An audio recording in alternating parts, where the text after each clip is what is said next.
Hey guys, Chief here. This is the fourth video in the CIA Manual on Psychological Operations in Guerrilla Warfare audiobook series. In this video, I am reading out Chapter 4, Armed Propaganda Teams. Generalities. In contact with the very reality of their roots in a psychological operation campaign in guerrilla warfare, the commandantes will be able to obtain maximum psychological results from an armed propaganda program. This section is to inform the guerrilla student as to what armed propaganda teams are in the environment of guerrilla warfare. Combination, political awareness, and armed propaganda. The armed propaganda teams combine political awareness building with armed propaganda, which will be carried out by carefully selected guerrillas, preferably with experience in combat, for personal persuasion within the population. The selection of the staff is more important than the training, because we cannot train guerrilla cadres to show the sensations of ardor and fervor, which are essential for person-to-person persuasion. More important is the training of persons who are intellectually agile and developed. An armed propaganda team includes 6 to 10 members. This number or smaller number is ideal, since there is more camaraderie, solidarity, and group spirit. The themes to deal with are assimilated more rapidly, and the members react more rapidly to unforeseen situations. In addition to the combination as armed propagandist combatants, each member of the team should be well prepared to carry out permanent person-to-person communication face-to-face. The leader of the group should be the commando, who is highly motivated politically and the most effective in face-to-face persuasion. The position hierarchy or range will not be decisive for carrying out that function, but rather who is best qualified for the communication with the people. The source of basic recruitment for guerrilla cadres will be the same social groups of Nicaraguans to whom the psychological campaign is directed, such as peasants, students, professionals, housewives, etc. The campesinos, peasants, should be made to see that they do not have lands, the workers that the state is putting an end to the factories and industries, the doctors that they are being replaced by Cuban paramedics, and that as doctors they cannot practice their profession due to lack of medicines. A requirement for recruiting them will be their ability to express themselves in public. The selection of the personnel is more important than the training. The political awareness building and the individual capabilities of persuasion will be shown in the group discussions for motivation of the guerrilla as a propagandist combatant, chosen as cadres to organize them into teams, that is, those who have the greatest capacity for this work. The training of guerrillas for an armed propaganda team emphasizes the methods and not the content. A 2-week training period is sufficient if the recruitment is done in the form indicated. If a mistaken process of recruitment has been followed, however good the training provided, the individual will not yield a very good result. The training should be intensive for 14 days through team discussions, alternating the person who leads the discussion among members of the group. The subjects to be dealt with will be the same each day, with a different theme being presented for varied practice. The themes should refer to the conditions of the place and the meaning that they have for the inhabitants of the locality, such as taking of crops, fertilizers, seeds, irrigation of crops, etc.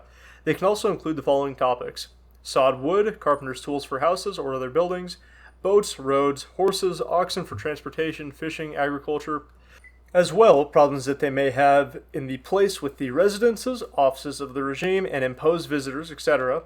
Forced labor, service in the militia, forced membership in government groups such as women's clubs, youth organizations, workers groups, etc.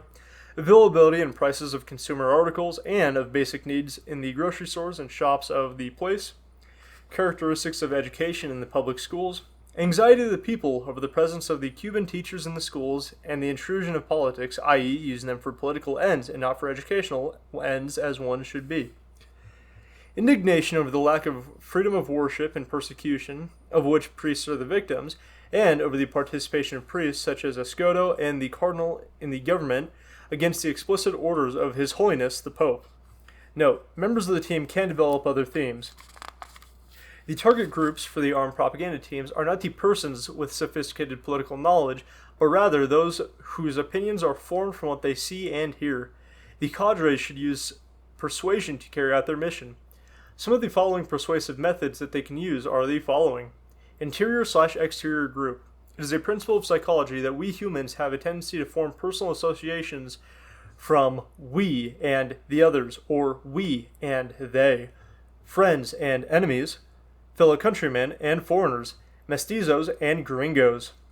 The armed propaganda team can use this principle in its activities so that it is obvious that the exterior groups, or false groups, are those of the regime, and that the interior groups, or true groups, that fight for the people are the freedom commandos. We should inculcate these in the people in a subtle manner so that these feelings seem to be born of themselves, spontaneously. Against is much easier than for. It is a principle of political science that it is easier to persuade the people to vote against something or someone than to persuade them to vote in favor of something or someone.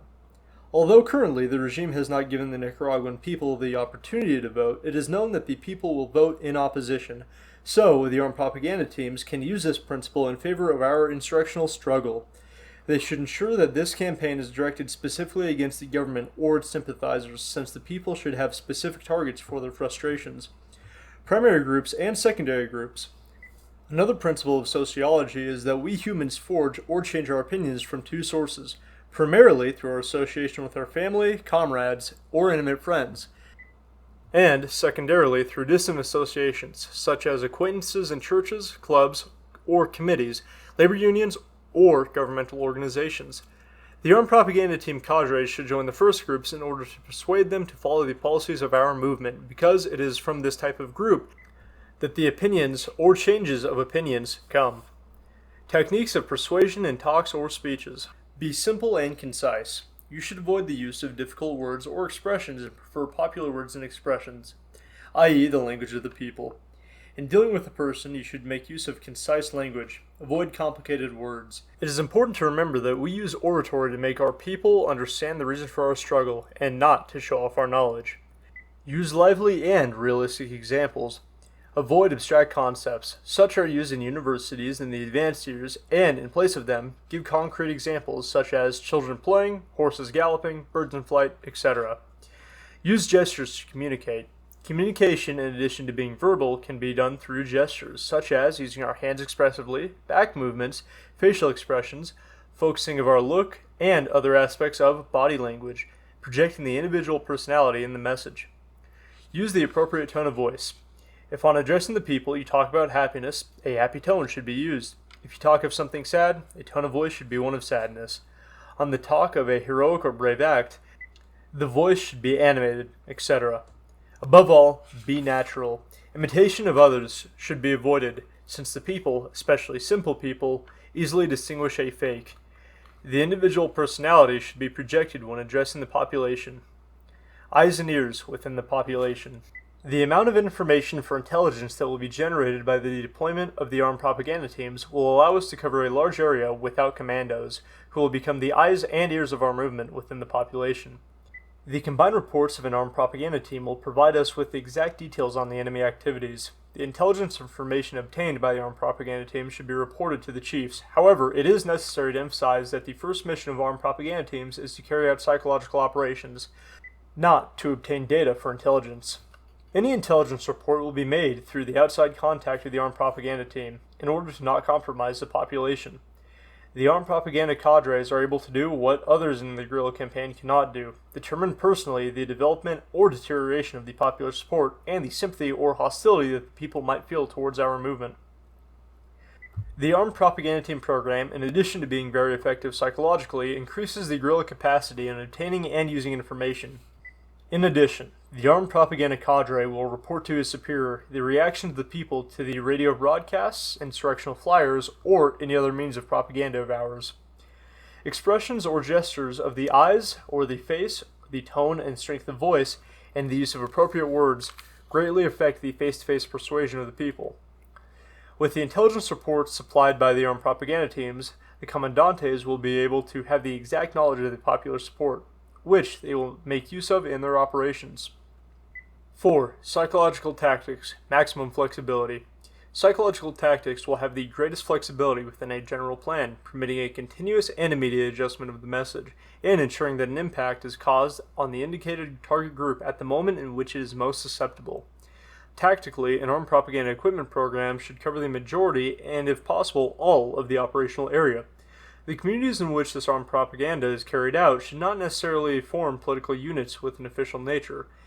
A complete understanding of their structure or organization is not necessary because the cadres will work by applying socio-political action and not academic theory. The target populations of the armed propaganda teams will be chosen for being part of the operational area and not for their size or amount of land. The objective should be the people and not the territorial area. In this respect, each team will be able to cover some 6 towns approximately in order to develop popular support for our movement. The team should always move in a covert manner within the towns of their area. They should vary their route radically, but not their itinerary. This is so that inhabitants who are cooperating will be dependent on their itinerary, i.e., the hour in which they can frequently contact them to give them information. The danger of betrayal or ambush can be neutralized by varying their itinerary a little, using different routes as well as arriving or leaving without previous warning. Whenever the surprise factor is used, vigilance should be kept in order to detect the possible presence of hostile elements. No more than 3 consecutive days should be spent in a town. The limit of 3 days has obvious tactical advantages, but also has a psychological effect on the people on seeing them as a source of current and up-to-date information. Also, it can overexpose the target audience and cause a negative reaction. Basic tactical precautions should be taken. This is necessary for greater effectiveness, as was indicated in the dealings with the subject of armed propaganda, and when it is carried out discreetly, it increases the respect of the people for the team and increases their credibility. The basic procedures are covert elements that carry out vigilance before and after the departure and in intervals. There should be 2 at least, and they should meet in a predetermined point upon a signal or in view of any hostile action.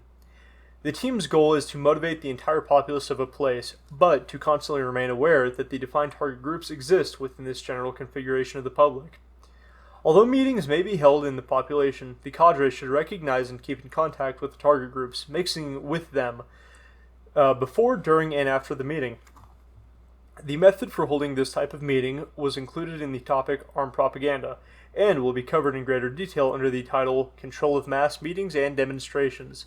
The basic focus of the armed propaganda cadres should be the residents of the town, where the knowledge as the formers of opinion can be applied. In the first visits of identification with the inhabitants, the guerrilla cadres will be courteous and humble.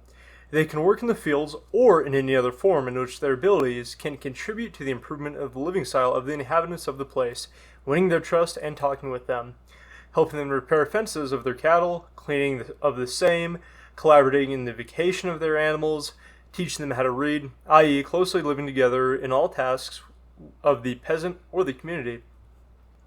In his free time, our guerrilla should mix in with the community groups and participate with them in pastoral activities, parties, birthdays, and even in the wakes or burials of members of said community. He will try to converse with both adults and adolescents. He will try to penetrate the heart of the family in order to win the acceptance and the trust of all the residents of that sector. The armed propaganda team cadres will give ideological training, mixing these instructions with folkloric songs, and at the same time he will tell stories that have some attraction, making an effort to make them refer to the heroic acts of our ancestors. He will also try to tell the stories of heroism of our combatants in the present struggle, so that listeners try to imitate them.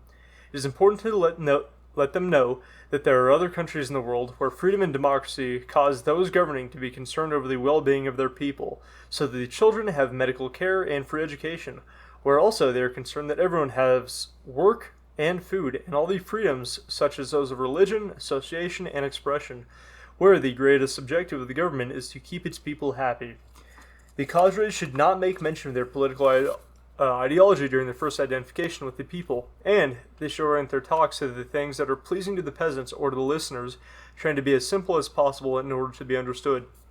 The tactical objectives for identification with the people are the following: to establish tight relations through identification with the people through their very customs, to determine the basic needs and desires of the target groups, to discover the weaknesses of governmental control, and little by little to sow the seed of democratic revolution in order to change the vices of the regime towards a new order of justice and collective well-being. In the motivation of the target groups by the armed propaganda teams, the cadre should apply the themes of true groups and the themes of false groups. The true group will correspond to the target group and the false one to the regime. For the economic interest groups, such as small businessmen and farmers, it should be emphasized that their potential progress is limited by the government, that resources are scarcer and scarcer, that the earnings and profits are minimal, taxes are high, etc. This can be applied to entrepreneurs of transportation and others. For the elements ambitious for power and social positions, it will be emphasized that they will never be able to belong in the government social class, since they are hermetic in their circle of command. Example: the non-government leaders do not allow other persons to participate in the government, and they will hinder the development of the economic and social potential of those like him, who have desires of overcoming this, which is unjust and arbitrary. Social and intellectual criticisms. They should be directed at the professionals, professors, teachers, priests, missionaries, students, and others. Make them see that their writings, commentaries, or conversations are censored, which does not make it possible for them to correct these problems. Once the needs and frustrations of the target group have been determined, the hostility of the people to the false groups will become more direct against the current regime and its system of repression. The people will be made to see that once the system or structure has been eliminated, that their cause of frustrations would be eliminated, and they would be able to fulfill their desires. It should be shown to the population that the supporting insurrection is really supporting their own desires, since the democratic movement is aimed at the elimination of these specific problems. As a general rule, the armed propaganda teams should avoid participating in combat. However, if this is not possible, they should react as a guerrilla unit with the tactics of hit and run, causing the enemy the greatest amount of casualties with aggressive assaulting fire, recovering enemy weapons, and withdrawing rapidly. One exception to the rule to avoid combat will be when in the town they are challenged by hostile actions, whether by an individual or whether by a number of men of an enemy team. The hostility of one or two men can be overcome by eliminating the enemy in a rapid and effective manner. This is the most common danger. When the enemy is equal in number of its forces, there should be an immediate retreat, and then the enemy should be ambushed or eliminated by means of sharpshooters. In any of the cases, the armed propaganda team cadres should not turn the town into a battleground. Generally, our guerrilla will be better armed so that they will obtain greater respect from the population if they carry out appropriate maneuvers instead of endangering their own lives or even destroying their houses in the encounter with an enemy within the town. A comprehensive team program, mobile infrastructure. These psychological operations through armed propaganda teams include the infiltration of key guerrilla communicators, i.e. propaganda team cadres, into the population of the country instead of sending messages to them through outside sources, thus creating our mobile infrastructure. A mobile infrastructure is a cadre of our armed propaganda team moving about, i.e. keeping in touch with 6 more populations, from which his source of information will come, and at the same time it will serve so that at the appropriate time they will become integrated in the complete guerrilla movement. In this way, an armed propaganda team program in the operational area builds for our commandantes in the countryside a constant source of data gathering infrastructure in all the area. It also means for developing or increasing popular support for recruiting new members and for obtaining provisions. In addition, an armed propaganda team program allows the expansion of the guerrilla movement since they can penetrate areas that are not under the control of the combat units. In this way, through an exact evaluation of the combat units, they will be able to plan their operation more precisely since they will have a certain knowledge of the existing conditions. The commandantes will remember that this type of operation is similar to the fifth column, which was used in the first part of the Second World War, and which through the infiltration and subversion tactics allowed the Germans to penetrate the target countries before invasions. They managed to enter Poland, Belgium, Holland, and France in a month, and Norway in a week. The effectiveness of this tactic has been clearly demonstrated in several wars and can be used effectively by the Freedom Commandos. The activities of the armed propaganda teams run some risks, but no more than any other guerrilla activity. However, the armed propaganda teams are essential for the success of the struggle. Conclusions. In the same way that the explorers are the eyes and ears of the patrol, or of a column on the march, the armed propaganda teams are also the source of information, the antennas of our movement, because they find and exploit socio-political weaknesses in the target society, making possible a successful operation. Well, guys, that was a pretty long chapter there. I had recorded this one other time today, and that took about half an hour. This one was a little quicker. Just to recap, we were going over armed propaganda teams with generalities, techniques of persuasions and talks or speeches, eyes and ears within the population. Let's see. A comprehensive team program with mobile infrastructure, and conclusion. I will say this is probably the worst made chapter in the book, not from the original authors, but from the edited version I have. No offense to A.M. Nagy, but there were parts, especially where it says like 4 psychological tactics, maximum flexibility. I'm assuming that was supposed to be a chapter header. Let's see. As well, like, I don't know. There were just a lot of points where it didn't read too naturally as well. It had spelling issues or grammatical issues, which I tried to correct as much as possible. But getting into the actual meat and potatoes, what you guys are here to hear my overview for. A lot of guerrilla warfare, especially psychological operations, in my opinion, is fifth generation warfare, an information war. And I'm sure a lot of you guys can agree. If you're really picking hairs, I still think you'd agree with me. As well, I think a lot of this can now be done online, and that is like the one good thing of scrolling online, besides knowing that there are other people like you. You are able to influence, say, like the next door neighbor app, Facebook Marketplace, Facebook, stuff like that, as well as in-person meetings at town halls, things like that. I think, though, I went over this in my original overview. A lot of this is difficult for small cells to do, and that's where it gets really important to have like a group of 20 men would be absolutely crazy, but very cool. It talks about being able to control 6 towns today. I don't really think that's possible. It may be 6 neighborhoods, but that's just my opinion. It depends on your situation as well, the size of the town. But there are a lot of layers to a propaganda team, combatants, things like that. Especially earlier in the book, it had referenced 200 to 300 cadres or political demonstrators in movements and like big rallies, because it gets the support of many, many more. But I think a lot of this is still doable, especially with the supplementing of the internet and things like that. But there are just a ton of layers, whether it is the cadre, the propaganda teams, especially it talks about teams, armed propaganda teams, armed propaganda equipment programs. Even though it doesn't really go into a great definition in the rest of the book, I think that's still pretty understandable. Let's see. I think it is really good, like it's been constantly reiterating, to get in with your community, not being an extreme autist, but just being there with them. So you seem very human, without any other purpose to yourself besides freedom. Let me go, just flipping through the pages, seeing if anything comes out to me. Oh, I do want to say, it was fun. I think it was this chapter reading out Mestizos and Gringos. That was pretty cool.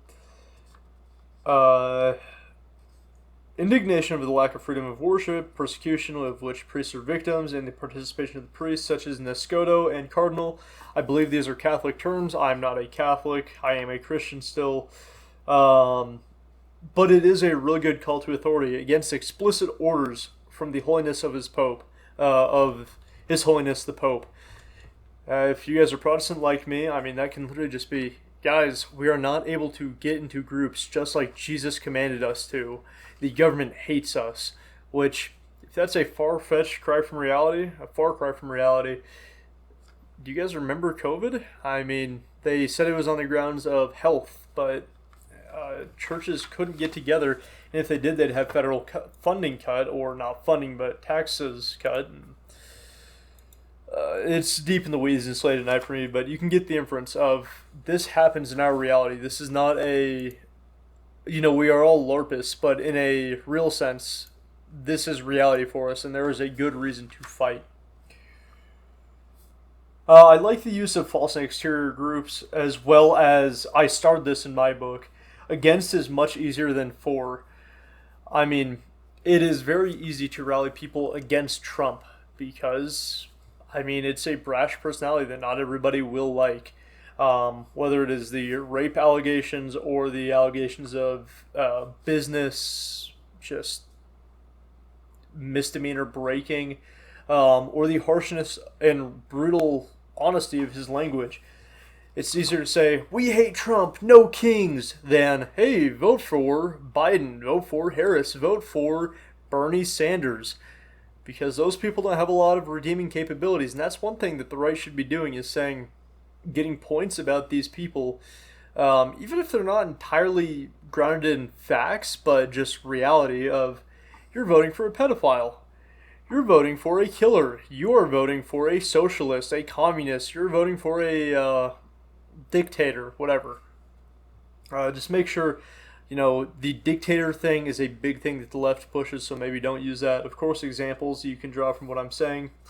I like what it says about the primary and secondary groups, as I found that effective in real life, and it's not even something I got from this book, but that I just did subconsciously. Of you're able to impact your friends and family, especially those that aren't retarded and that you're close to, a lot more than the average random person. But as well, churches and clubs, especially within like youth groups at churches, or man groups, or for women, female groups. I think that's especially effective with women. Seriously speaking, this will sound predatory, but being able to influence the, like it says, housewife.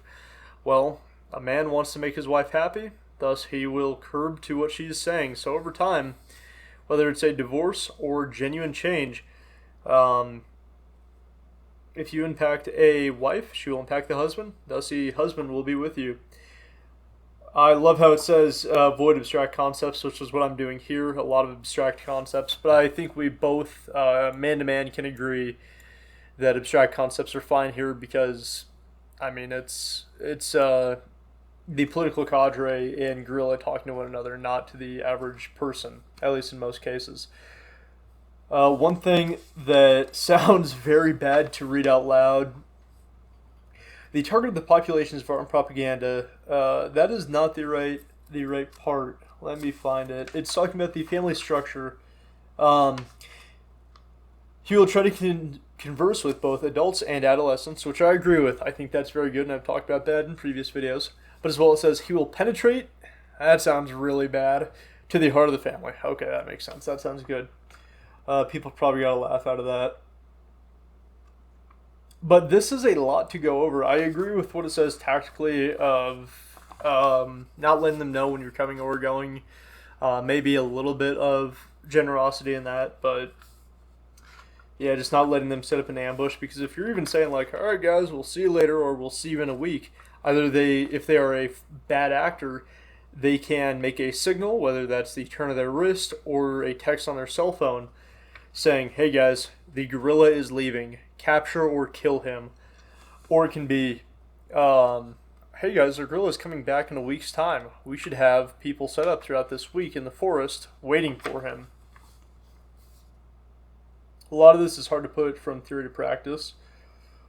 I think it's really good, though, to convince the people, as it says right after he'll penetrate the heart of the family, it goes into, they're also concerned that everyone will have work freedom of expression, and that the government is trying to make people happy instead of oppress them. I think that's a point that we need to get back to in our modern political debate of, we are not pushing for something, we are literally just trying to go back to, dude, I want to be able to work and eat like I want. Not even impeaching on you, but I want freedom. And from a very libertarian point, even though I'm not a libertarian, I think they're stupid, it works very well in conversation. Especially showing especially like face-to-face persuasion. No, the liberals did try to take away our work, either by A, importing immigrants, or B, with the COVID lockdowns and restrictions. But I'm getting very rambly. I do agree that the political cadre should not mention their political ideology during the first phase of contact. This is just so you don't seem too out there with a mission, but instead a person who wants basic rights back as well. I mean, these are very good things, but if you're pushing for something else in society, if you're an effective guerrilla, you can get both what you campaign for and your own personal biases within there. I agree that your political speakers should refrain from participating in combat, which will be hard, especially like if you have either little people or you are so motivated where you want the combat and this is kind of the background to you. Both of these, like it said previously, combat and psychological operations are important, but it's very hard for them to see a person. Imagine Donald J. Trump if he had executed by his hand foreign actors in a time of peace. It would be really hard for people, especially the softer people, more empathetic, such as women or children or effeminate men, which can still be used, to see him as a human instead of just a killer. So, but I think as well, if you have to do it, say within your, and it becomes a lot more justifiable if it is a reactionary force, such as the hostility of one or two men or a team within the town to you. Say if miraculously Charlie Kirk was alive and pulled out a pistol and shot back at his shooter. But this is theory. It's kind of disconnected because it's late at night for me. Only time I can record. I feel like a lot of the mobile infrastructure part can just be replaced by your phone, like I was hinting at earlier. Overall, I think the fifth column part is really, really influential, and that's something that I will listen to tonight. But a lot of it is the same tactics that we've gone over here. As always, if you guys got something out that I didn't talk about or you want to drop, I'd love to read it in the comments. Not many people who I've talked to this book about have read it, much less heard about it. So I would really appreciate that discourse. We are a majority of the way through the book. The next chapter is the development and control of front organizations, which should be pretty good. Thank you guys for watching. Train hard, fight hard. God bless. Such as talking of the crops? What?